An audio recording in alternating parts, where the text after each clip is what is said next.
Bonjour, je vous présente la deuxième partie de l'histoire de l'art de Gombrich.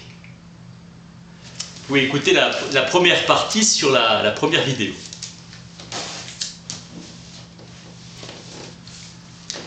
L'histoire de l'art est l'histoire de la succession des styles. Le style baroque succéda à celui de la Renaissance.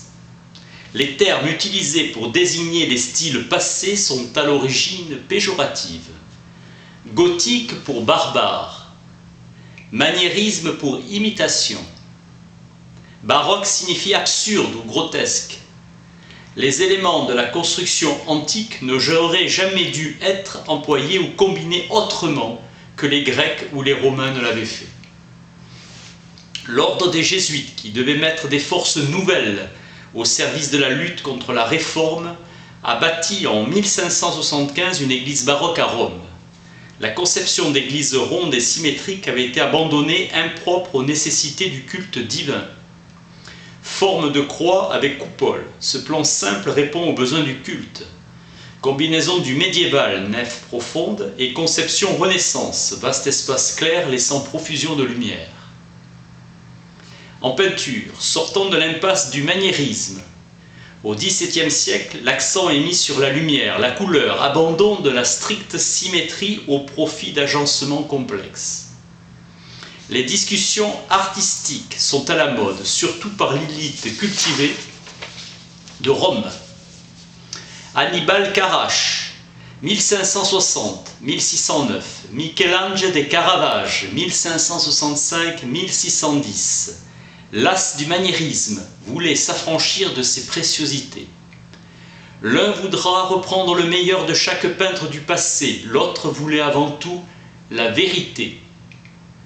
La vérité telle qu'il la voyait et reprendre à la base tout le problème de la peinture. Regain d'intérêt de ces deux peintres qui étaient passés de mode. Guido Reni, dit le Guide, 1575-1642, chercha à rivaliser avec Raphaël. Il codifia l'art d'idéaliser, d'embellir la nature en s'appuyant sur les canons de la sculpture antique. Nicolas Poussin, 1594-1665, l'académisme, semble simple, mais une telle simplicité est le fruit d'un immense savoir artistique. Vision sereinement nostalgique où s'évanouissent les terreurs de la mort. Claude Lorrain, un autre Français italianisé, 1600-1682. Extraordinaire maîtrise dans le rendu de la nature. Le passé nous apparaît comme un rêve. Ouvre les yeux des hommes aux sublimes beautés de la nature. Des Anglais voulurent même que leur parc ressemble au paysage de l'artiste. Pierre-Paul Rubens, 1577-1640. En flamand, il chercha à reproduire fidèlement ce qu'il voyait. Son admiration pour les artistes italiens ne l'ébranlant pas dans ses convictions, le premier devoir du peintre est de peindre le monde qui l'entoure. De retour à Anvers, il apporta d'Italie le goût des grandes toiles destinées à l'ornement des palais, lumière et couleurs renforçant l'effet général. Plus de figures, plus de mouvements, plus de lumière, plus d'espace, joyeuse solennité qui donne au tableau son unité profonde. Rubens avait l'art de donner la vie, intense et généreuse, quasi magique. Les portraits semblent palpiter et respirer comme des êtres vivants. Disciple du maître, Anton van Dyck, 1599-1641. Ses peintures sont languissantes et mélancoliques. Diego Velázquez, 1599-1660. Mettra son art au service d'une observation de la nature, libérée de tout préjugé, de toute vision conventionnelle. Intensité et pénétration. Les éléments se combinent en une harmonie si riche qu'on ne peut oublier ces tableaux. Il fixait un instant de la réalité avant de la photographier. Et il s'efforce d'exprimer directement l'essentiel. Il compte sur notre imagination. Sobriété, une certaine réserve prédomine chez les marchands protestants. Répercussion de la réforme sur la peinture, les vocations cessèrent. Seul le portrait était admis. Franz Hals, 1580-1666. Peinture tellement convaincante qu'on a le sentiment de les avoir rencontrés, ces personnages. Contrairement aux maîtres du Moyen-Âge et de la Renaissance, les peintres hollandais ne pouvaient compter sur des commandes régulières. et il leur fallait peindre d'abord leurs tableaux et tâcher ensuite de trouver preneur. Comme un artiste aujourd'hui, l'artiste était libéré d'un patron, mais cette liberté était chèrement acquise. Venue des intermédiaires et des marchands de tableaux. Spécialisation des artistes pour satisfaire la clientèle. Jan van Goyen, 1596-1656. Paysage tout simple et direct en une image de beauté paisible. Rembrandt van Rijn, 1606-1669. Le plus grand des peintres hollandais. Extraordinaire série d'autoportraits de sa jeunesse à sa vieillesse solitaire. Autobiographie unique. Sincérité absolue, c'est l'image authentique d'un homme, le regard pénétrant d'un peintre qui interroge son propre trait, toujours avide d'apprendre les secrets du visage humain. Il semble toujours ne révéler la personne elle-même. Ces personnages ne gesticulent jamais, maîtres dans l'art d'évoquer l'éclat des matières précieuses. Ils représentent la laideur sans même l'atténuer. Vérité et sincérité au-dessus de beauté et harmonie. Jacob van Ruysdael, 1628-1682, spécialisé dans les paysages, aimait étudier les effets de lumière et d'ombre sur les arbres, peintre magistral des nuages sombres et menaçants, des éclairages crépusculaires, poésie du paysage nordique. Wilhelm Kalf, 1619-1693, ses natures mortes et vert teinté. Ces artistes spécialisés laissaient entendre que le sujet n'était pas aussi important qu'on aurait pu le croire. Les objets d'usage quotidien peuvent faire des chefs-d'œuvre. Jan Vermeer de Delft, 1632-1675. Lentement et minutieusement, peu de tableaux. Sa peinture renonce à l'anecdotique. Nature morte comportant des figures humaines, images simples et modestes, sensation de quelque chose de miraculeux. Précision extrême dans le rendu de la matière, de la couleur, de la forme, sans que le tableau ait l'air dur ou laborieux. Résonance unique. Beauté tranquille d'une scène familière. La religion comprit que l'art pouvait contribuer à persuader et non seulement illustrer la doctrine à ceux qui ne savaient pas lire. Gian Lorenzo Bernini, 1598-1680, a cherché à susciter un sentiment de ferveur dans les sculptures, une exaltation mystique, intensité dans l'expression du visage que l'on n'avait jamais approché. Le peintre Giovanni Battista Gaoli, 1639-1709, donne l'illusion que la voûte s'ouvre sur la gloire des cieux, infiniment plus théâtrale que Corrège. Le Vénitien Giovanni Battista Tiepolo, 1696-1770, déploiement des couleurs vives et de costumes somptueux. Francesco Guardi, 1712-1793, peintre de la gravure vedute, des vues, répondant à la demande des voyageurs désireux de garder un souvenir des vues admirées durant leur séjour. Illusion parfaite. Les princes souverains d'Europe, comme l'Église romaine, usèrent du prestige de l'art. Louis XIV, magnificence était essence de pouvoir. Le palais de Versailles, 1660, proportions gigantesques. Antoine Watteau, 1684-1721.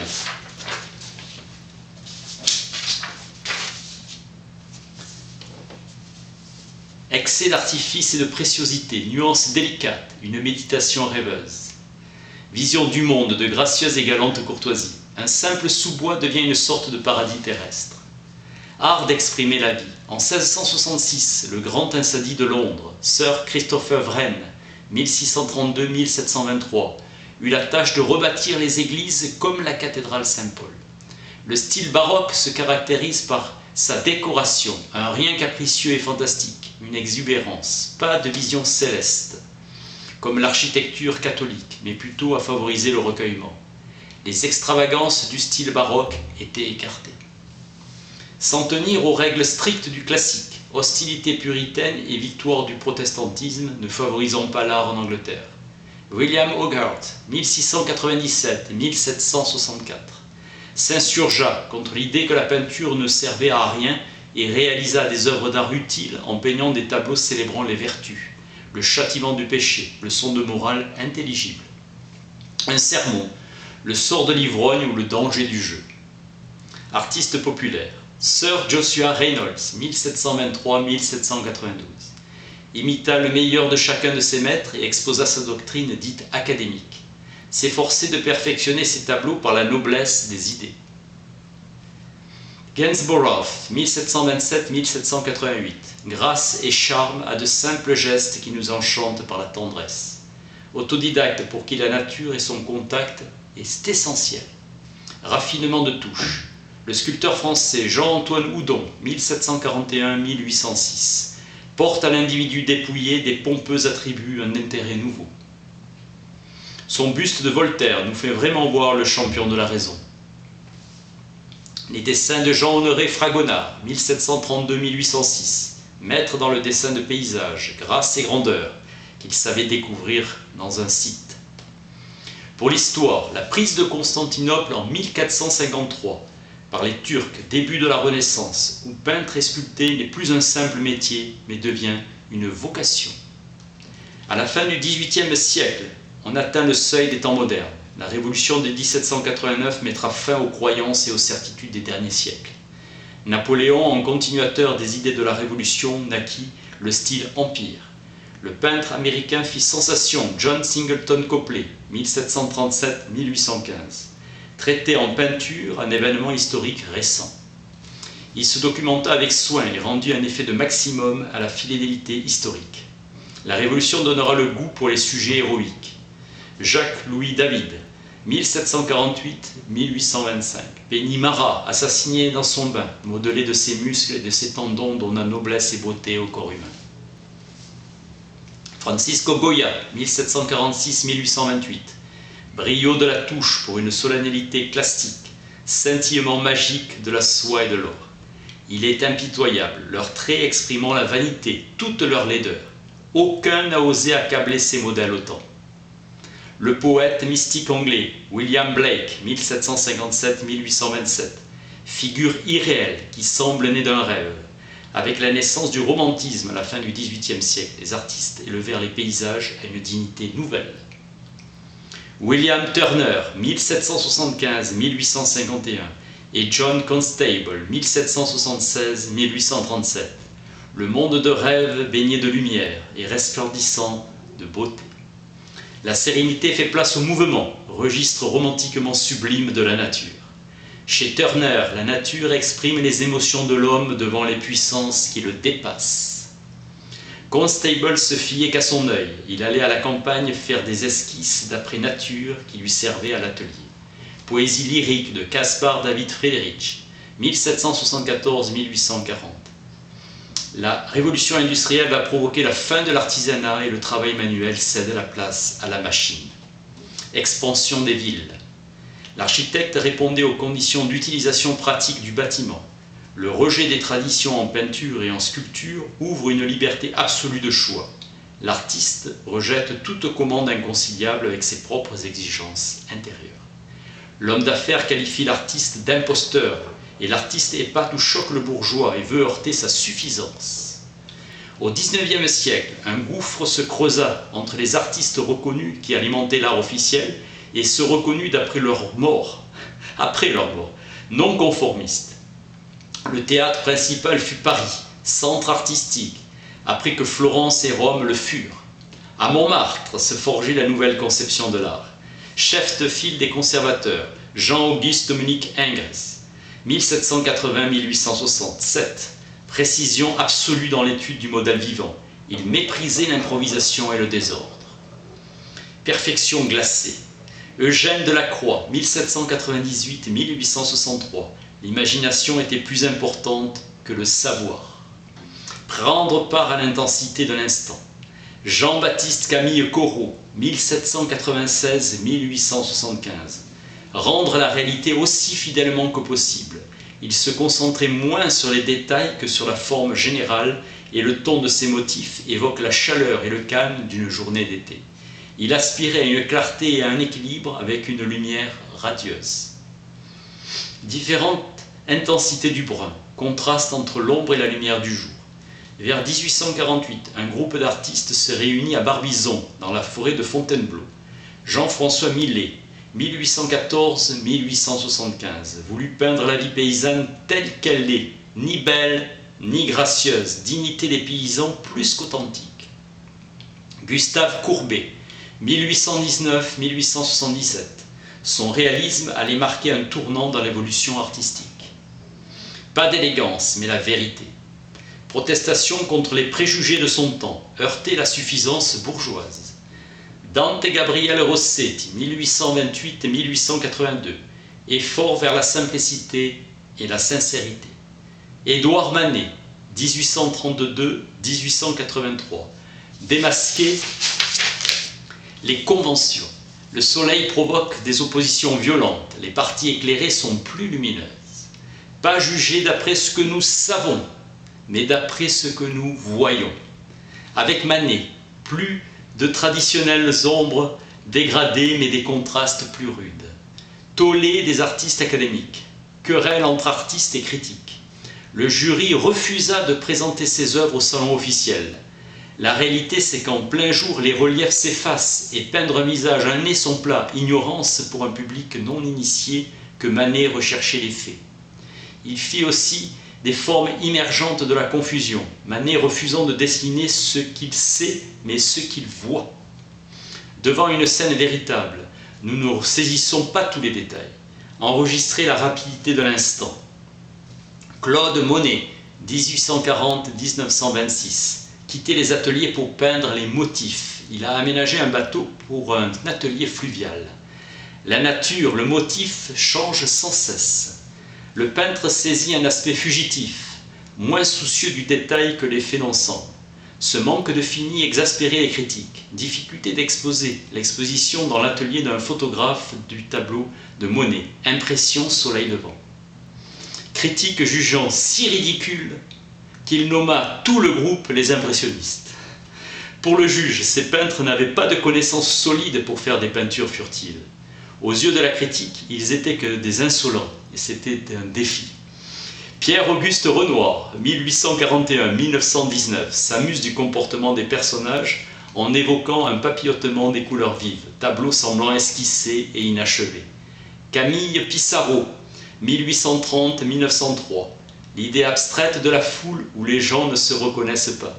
Le miracle s'opéra en communiquant au spectateur l'essence même de la vision du peintre. Sentiment d'une extraordinaire liberté de l'artiste. C'est sa propre sensibilité qu'il peignait. Conquête de la liberté pour les peintres. Les critiques étaient faillibles. Le rôle du documentaire allait passer à la photographie. Par ailleurs, les artistes japonais représentaient l'aspect fugitif du monde extérieur sur leurs estampes. Kitagawa, Utamaro, 1753-1806. Edgar Degas, 1834-1917. Rien n'oblige un peintre de faire autrement qu'il entend, s'attachant à rendre les formes sur l'angle le plus imprévu. Pose fugitive, scène prise sur le vif, impassible subjectivité. Ce qui compte, c'est le jeu de lumière et d'ombre. Le sculpteur Auguste Rodin, 1840-1917, grand admirateur des antiques et de Michel-Ange. Il dédaignait donner l'impression du fini. L'imagination du spectateur a sa place. Un public non averti y voit négligence, défi. Perfection artistique était égale à minutie, fignolée. Il revendiquait, comme Rembrandt, le droit d'achever son œuvre quand l'objectif artistique était atteint. Il a contribué à faire accepter l'impressionnisme, faisant ainsi de Paris la capitale artistique. L'américain James Abbott McNeill Whistler, 1834-1903, raffinement de composition, mépris pour le côté anecdotique de la peinture si chère au public. Ce n'est pas le sujet qui compte, mais la manière dont il est exprimé. Il répugnait l'intérêt littéraire ou sentimental qu'on pouvait donner à une œuvre. Ses titres de tableaux déroutaient le public. Fossé profond entre le public et l'artiste. Son prix était justifié par la science acquise durant toute une vie et non 2 heures de peinture. Il devint le promoteur de l'art pour l'art. Pensez au film de Mr. Bean. Mouvement qui mettait en avant que la sensibilité artistique est dans la vie la seule chose digne d'être prise au sérieux. L'architecte belge Victor Horta, 1861-1947, proposa un style nouveau, l'art nouveau, décor de boiserie et de fer courbé. Paul Cézanne, 1837-1906, poursuivra sa vie durant une lutte constante et passionnée pour exprimer la perfection artistique, refaire Poussin sur nature. Cherchant un miraculeux équilibre, il avait horreur de la confusion.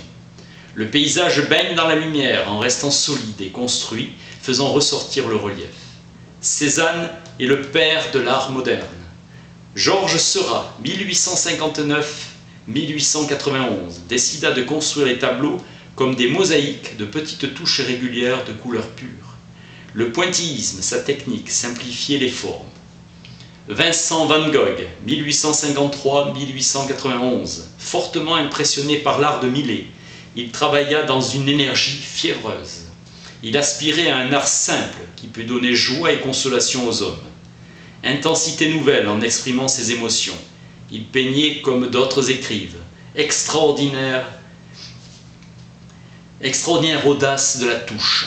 Nous révéla son état d'esprit avec force. Exaltation créatrice. Aucun peintre avant lui avait jugé digne de peindre des objets humbles. Sentiment relatif aux objets qu'il peint. Il se souciait peu de la réalité stéréoscopique, comme la photo. Pas décisif dans le renoncement, avec Cézanne, à considérer l'imitation de la nature comme but de l'art de peindre. Il travaillait poussé par une nécessité intérieure. Paul Gauguin, 1843-1903, à la différence de Van Gogh, ne connaissait ni humilité ni conscience d'une mission à remplir, mais orgueilleux et ambitieux. Il rechercha après son expérience à Arles une vie primitive à Tahiti.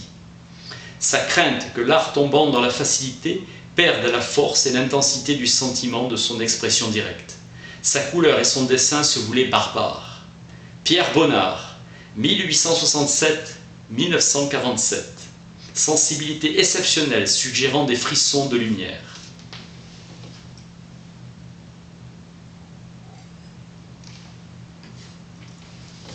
Ferdinand Hodler, 1853-1918. Simplifier les visages au point de leur donner une clarté d'affiche. Henri de Toulouse-Lautrec, 1864-1901, appliqua cette économie de moyens à une forme d'art nouvelle, l'affiche. Rupture de l'art moderne avec la tradition. Construire des gratte-ciels, Frank Lloyd Wright, 1869-1959. Ce qui compte dans une maison, ce sont ses pièces. Nouveaux matériaux de construction. Walter Gropius, 1883, architecte et ingénieur, ne doit pas s'ignorer mutuellement. Chacun d'eux a quelque chose à apprendre de l'autre. Théorie prônée à l'école du Bauhaus. Le fonctionnalisme, un objet doit être conçu pour l'usage, la beauté suivra. Les artistes du XXe siècle deviennent des inventeurs, cherchant l'originalité plutôt que la maîtrise. Nos sentiments influencent notre manière de voir.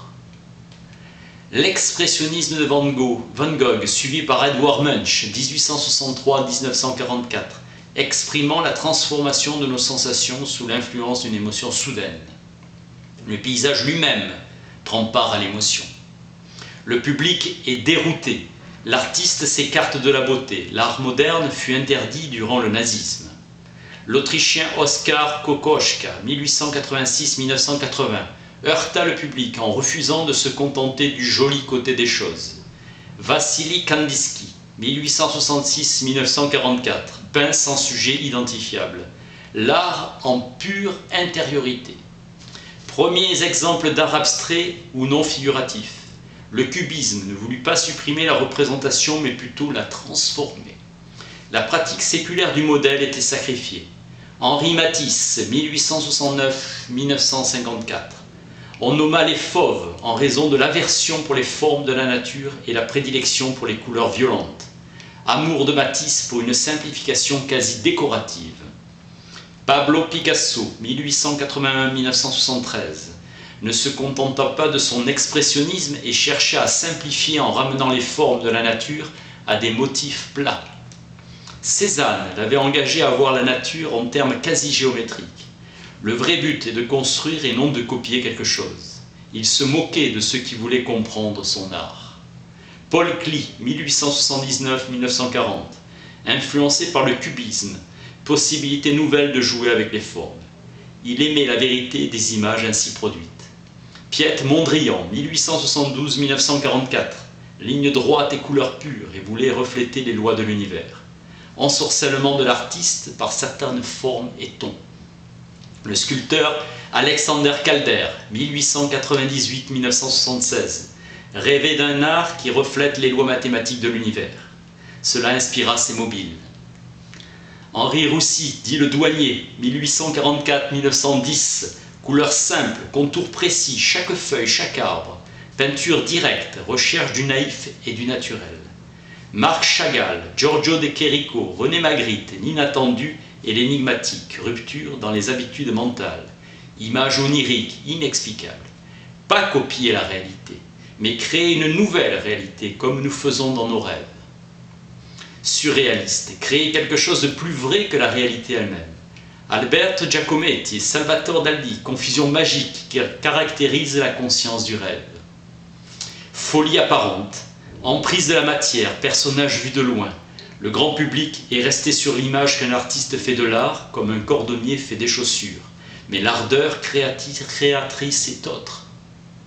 L'art n'est pas quelque chose qui existe en soi. Il n'y a que des artistes qui ont reçu ce don merveilleux. Marcel Duchamp, 1887-1968. Le ready-made, signé le rendit célèbre. Jackson Pollock, aux variations purement abstraites. Étonnante composition de peinture giclée. Les collages de Schweitzer, à mi-chemin entre la sculpture et la peinture. Giorgio Morandi, aimant peindre de simples natures mortes sous des angles et des lumières différentes. Le pop art, la photographie avec Henri Cartier-Bresson. Passion pour la géométrie. Hop art, postmodernisme, précédé par le pop art.